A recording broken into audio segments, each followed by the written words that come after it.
हुजूर अकरम सल्लल्लाहु अलैहि वसल्लम शब मुआराज में जब बैतुल मुक़द्दस की तरफ जाते हुए मस्र के करीब से गुजरे तो अचानक इन्हें नहायत ही आला और जबरदस्त खुशबू महसूस हुई।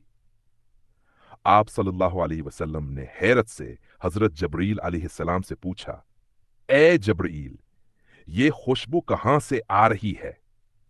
हजरत जबरील ने अर्ज किया, या रसूलुल्लाह, ये खुशबू फरौन की बेटी की बांदी, मशाता और इसके बच्चों की कब्रों से आ रही है।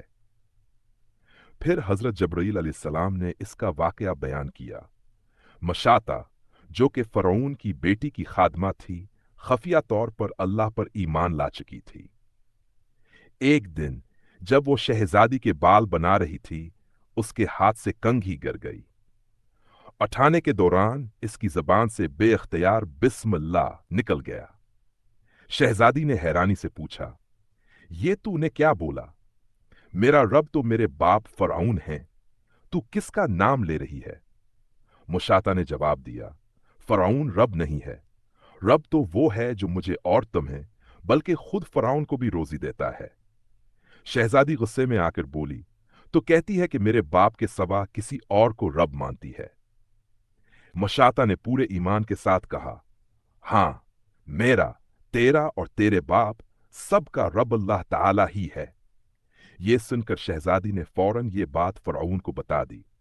फरौन को सख्त गुस्सा आया और इसी वक्त इसने मशाता को दरबार में बुला भेजा। फरौन ने गजबनाक होकर कहा, क्या तू मेरे सिवा किसी और को रब मानती है? मशाता ने बहादुरी से कहा, हां, मेरा और तेरा रब तो अल्लाह है जो बुलंदियों और बुजुर्गी वाला है। फरौन ने फैसला कर लिया कि इसे इबरत का निशाना बनाएगा। इसने हुक्म दिया कि तांबे की एक गाय को आग में खूब तपाया जाए, यहां तक कि वो आग की तरह सर्ख हो जाए। जब गाय आग की लिपटों से दहक रही थी तो इसने मशाता के बच्चों को एक एक करके इसमें डालने का हुक्म दिया।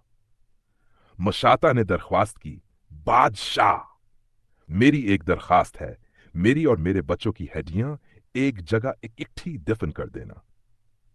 फराउन ने हकारत से कहा, तेरे कुछ हकूक हमारे जमा हैं, सो ये दरखास्त कबूल की जाती है। पहले इसकी दोनों बेटियां उसके सामने इस आग में डाल दी गईं और देखते ही देखते वो जलकर राख हो गईं। अब सबसे छोटे बच्चे की बारी आई, जो अभी मां के दूध पी रहा था।